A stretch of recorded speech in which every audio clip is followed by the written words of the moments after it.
Bonjour à tous, mon nom est François Letarte. Bienvenue sur ma chaîne JDR D30, une chaîne consacrée aux jeux de rôle sur table. Alors, une vie de rôliste, c'est une réponse à coup critique. Donc, j'y vais de mémoire, mais il me semble que la question est la suivante. Est-ce que j'ai déjà joué un personnage qui n'était pas un héros dans du jeu de rôle? La réponse est oui.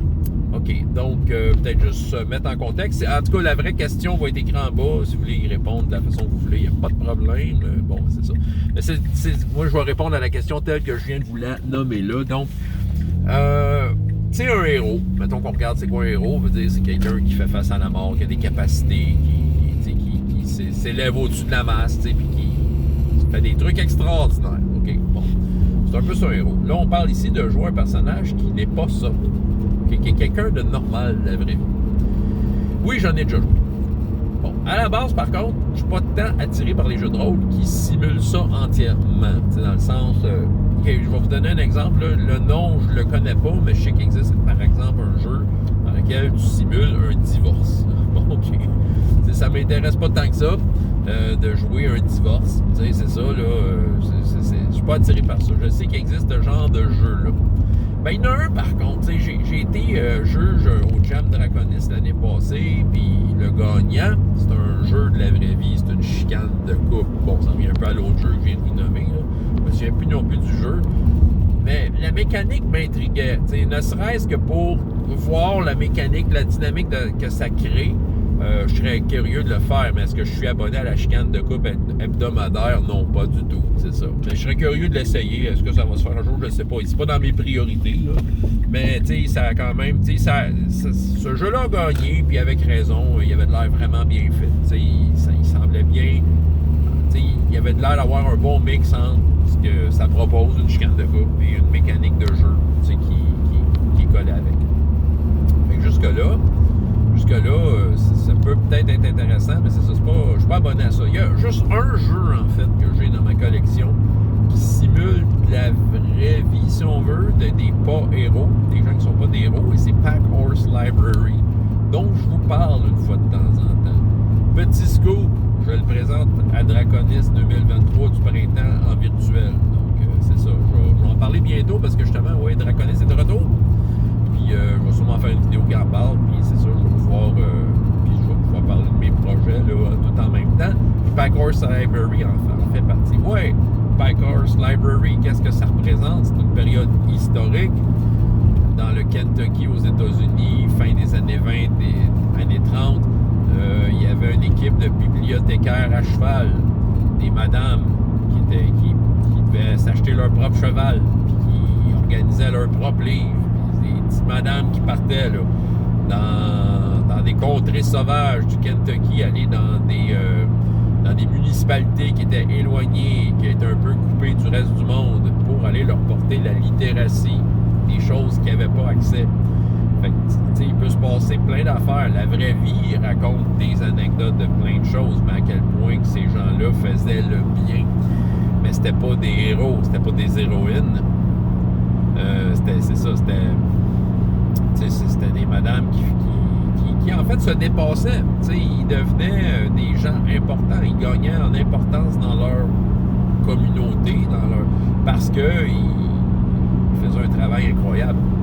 Bon, c'est le seul jeu qui est vraiment basé vraie vie que j'ai. Simplement parce que le sujet m'intéresse, il me fascine. Je suis moi-même, mon travail principal, je travaille dans une bibliothèque publique.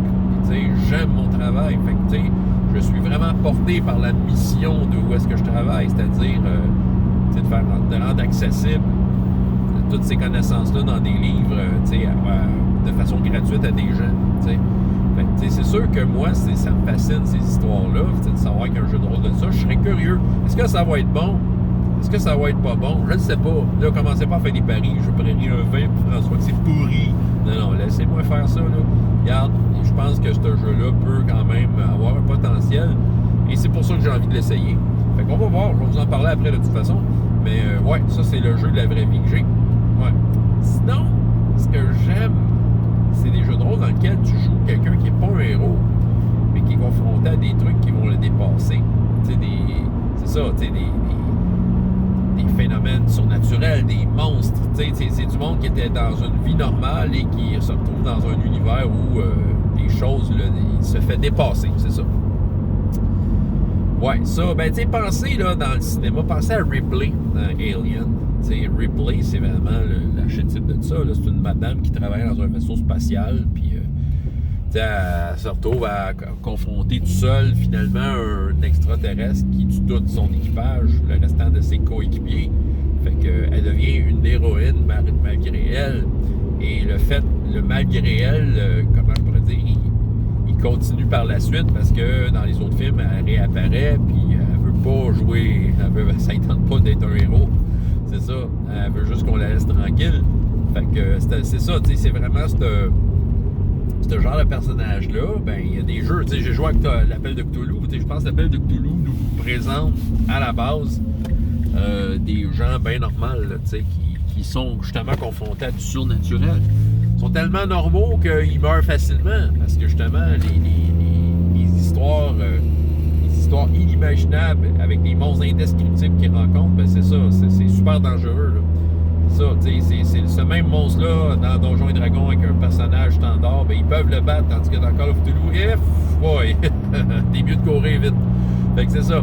Fait que tu joues du monde normal, avec des compétences, ça va, mais c'est ça. Puis je pense que ça fait partie du thrill, tu sais, de dire, là, OK, est-ce que mon personnage normal va réussir à survivre à tout ça? Est-ce qu'il va découvrir des secrets? C'est vraiment ça, là. Je me souviens d'avoir joué à un jeu des années 90 qui s'appelait Conspiracy X. Ça, écoute, je pense qu'il y en a encore une version aujourd'hui, mais à l'époque, c'est la version, écoute, qui était publiée, là, les vieux comme moi, ils vont s'en rappeler, de la compagnie, ça s'appelait GDW, Game Designer Workshop. Puis, c'est ça, puis c'est un genre d'X-Files, finalement. Mon personnage, c'était j'avais délibérément créé quelqu'un de la vraie vie, quelqu'un qui avait un job, tu sais, j'étais un gérant d'épicerie. OK? C'était ça ma job. Puis dans mon épicerie, il se passait des affaires pas normales. Fait que là, à partir de ça, ben là, ça a fini que j'avais un gun à la fin de la première game. T'sais. Parce que là, je rencontrais des phénomènes surnaturels qui mettaient en danger moi, ma famille, tout le monde. Fait que c'est ça. Fait que j'ai joué avec quelqu'un de normal, mais qui essayait de réagir de façon comme qu'il pouvait avec ce qu'il trouvait pour survivre à ça. Écoute, j'ai je pense que j'ai 3 personnages féminins qui me viennent en tête. 2 personnages. Écoute, à True 20, la première fois que j'ai joué à True 20 dans ma vie, okay, j'étais comme joueur. Puis c'était de l'urban fantasy, là, de la fantasy urbaine, dans lequel on vit dans un monde, mais parallèlement à nous vit des créatures surnaturelles qui se font passer pour des humains, des vampires, des fées, des enfants de même. Moi, j'ai décidé d'y aller à fond avec ça en faisant une journaliste de la section art et spectacle d'un journal local d'une municipalité en banlieue de Montréal. Tu sais, j'ai pas fait un personnage héroïque.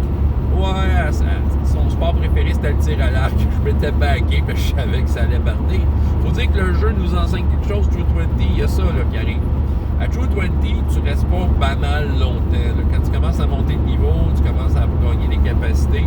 Fait que, tu sais, c'est quand même fait pour faire de l'action puis de la bataille. Tu sais, c'est un jeu où ta caractéristique de combat monte, même si t'as rien fait pour ça, tu sais. Parce que tu montes de niveau, t'es meilleur encore, tu sais mieux te battre, même si tu t'es jamais battu de ta vie, tu sais. Fait que oui, tu sais, sachant ça, ben oui, je m'avais pris quelques compétences à l'arc. Juste de façon sportive. J'ai pas eu l'occasion de le faire parce qu'on n'a pas joué super longtemps. Mais j'aimais ça jouer ça, parce que c'est encore l'histoire d'un personnage normal qui se fait dépasser par les événements. Dans l'histoire, mon père était un enquêteur, puis il y avait de quoi de louche entourant sa mort. Puis de fil en aiguille, ça me hantait. C'était pas mal ça la prémisse. Fait qu'à un moment donné, je me suis retrouvé à découvrir que mon père avait découvert des choses par rapport à cet univers parallèle-là. Il m'a aussi soudainement, ça existe ça, puis là, je voulais tout savoir, journaliste en moi. Fait que, je me souviens d'une scène, là, écoute, c'est une anecdote qui est pas pris sérieux. J'étais fier de ma shot, c'était une belle scène de roleplay. Je découvre quelqu'un qui est une fille, si on veut, c'est un monsieur, c'est un gars, là, un jeune homme qui est une fille. Puis je veux l'interroger, là. Qu'est-ce qui est arrivé? Je me souviens pas exactement c'était quoi, mais clairement, j'insistais. Puis ça avait l'air de déranger la fille qui voulait probablement garder son anonymat, tu sais. Pas dire que c'était vraiment une fille, mais sauf que le personnage, en tant que tel, le savait que je le savais. Il savait que je le savais, que lui savait que je le savais. En tout cas, bref, vous m'avez suivi. Fait que là, je l'ai interrogé avec insistance. Puis là, c'est ça. Puis là, à un moment donné, il décide de m'esquiver, pas me répondre, prendre le bus. Je dis, je cours après, je sors mon argent de ma sacoche. Puis écoute, je me paye un billet du bus. Attends, faut que je te parle. Puis là, dans le bus, déranger les autres passagers. Il se pogne un banc, je m'assieds à côté de lui. Il regarde par la fenêtre, il dit rien. Je lui pose 2-3 questions. Il me répond pas. Fait que là, tu sais, à un moment donné, je tombe un moment de silence. Un silence qui est lourd. Puis là, je me suis mis dans inspiré par le moment, je me suis mis dans un monologue. Tu sais, c'est à côté de lui, puis mon personnage parlait de ça. Dans un monologue, là, qui me remettait en question la réalité. Je me souviens pas de ce que j'ai dit. Ben, tu sais, écoute, ça avait vraiment l'air d'une scène d'une série à Radio-Canada, là, tu sais. J'étais fier de ma shot, écoute. Quand j'ai fini mon monologue, j'étais comme, pouah! Écoute, je pense que je me roulais à la tête tellement que c'était drôle parce que je le voyais tellement, mon personnage, ma journaliste, faire un monologue, là, les regards dans le vide, là, sachant que l'autre écoutait, mais qu'il voulait pas me répondre. Ah ouais, c'était un beau moment, mais c'est ça. Mais tu sais, c'était vraiment un monologue sur la réalité, donc, tu sais, je remettais en question ce qui était vrai, ce qui était pas vrai, du point de vue de la personne ordinaire que j'étais. Tu sais, c'est ça. J'ai fait un autre personnage à True 20, mais c'était quand même dans un contexte fantasy, mais pas high fantasy. Tu sais, on savait qu'il y avait de la magie, tu sais, mais pas tant. Puis c'est ça, le contexte, c'était comme c'était inspiré du Moyen-Orient, mais on se faisait comme conquérir par des gens qui venaient de l'autre bord de l'océan, qu'on savait pas que ça existait. Puis, tu sais, ils essayaient de se mêler à nous, puis parallèlement à ça, il y avait des phénomènes un peu surnaturels qui survenaient. Puis moi, mon personnage d'une autre madame, mais c'est ça, c'est une mère de famille dans la quarantaine. J'avais eu plein d'enfants, j'avais genre 8 enfants, puis je les avais tous trouvé des noms, puis c'est ça. Puis c'est une mère de famille sévère, là, mais qui voyait à la sécurité de ses enfants. Puis j'étais la madame chialeuse du village qui embarquait les autres madames et quoi pour aller chialer au maire quand ça faisait pas son affaire. Fait que je me suis retrouvé dans une aventure, donc je me suis retrouvé héroïne malgré moi, parce qu'à un moment donné, il y a un de mes enfants qui avait disparu, tu sais, puis là, tu sais, c'est ça. Là, il y avait beaucoup de choses par rapport aux conquérants, qu'il y en avait qui c'était des fins, mais là, il y a eu du backstab dans d'autres plein de monde, là, tu sais. Il y avait des affaires pas claires. Mon personnage n'était pas d'accord avec tout ce qui se faisait. Il n'était pas d'accord avec ce que ses collègues, personnages, joueurs faisaient. Et j'ai été clair là-dessus. J'ai dit Simonac, gang de crottés. Mais c'est ça. J'ai pas d'anecdote précise. C'est plus comme le profil du personnage qui me revient bien en tête. Mais c'est ça. Elle était très intense. Puis elle, je l'ai joué plus longtemps, ce personnage-là. Malgré que c'est un contexte fantasy, je la jouais vraiment comme quelqu'un de normal, quelqu'un qui vivait sa vie de famille à la base, qui était dans le jus parce qu'il fallait qu'elle s'occupe de ses enfants, puis c'est ça. Fait que ça, c'était intéressant à jouer. C'est ça, j'écoute les anecdotes, c'est comme un peu vague. Je me souviens d'une fois que justement, il y en a un des conquérants avec qui j'étais rendu ami, OK? Puis il était pour nous aider, mais c'est ça, le bout de backstab. Là. Les autres personnages joueurs, ils ont décidé qu'ils faisaient la passe. On était tous dans un bateau. Là. C'était très drôle comme scène parce que il y en a un qui dit « OK, je saute dans le dos, je plante un couteau dans le dos. » Fait que là, moi, mon personnage s'interpose. Non! Fait que là, c'est ça, ça a comme fait un PVP, mais c'était tellement hot parce que, ils l'ont poussé à l'eau, le bonhomme, le conquérant. Il y avait une armure qui était en train de couler dans le fond. Puis il y en a un qui est sauté dans l'eau pour être sûr qu'il coulait dans le fond. Oui, j'ai sauté à l'eau pour essayer de le remonter. Fait que là, tu sais, il y avait des tests opposants entre moi et mes collègues, le conquérant, tout ça. Il est finalement mort. Et mon personnage était furieuse. Mais tu sais, c'était le fun comme... en fait, c'était le fun parce que, tu sais, ça mettait en scène, comment je pourrais dire... des idées qui s'opposaient par rapport à ce qui se passait. Moi, je trouvais ça très intéressant. C'était le fun à jouer, ce game-là. True 20, encore. Mais là, tu sais, c'est le système de jeu qui m'aurait propulsé comme au niveau de héroïne. C'est ça, le jeu est quand même fait pour créer des héros.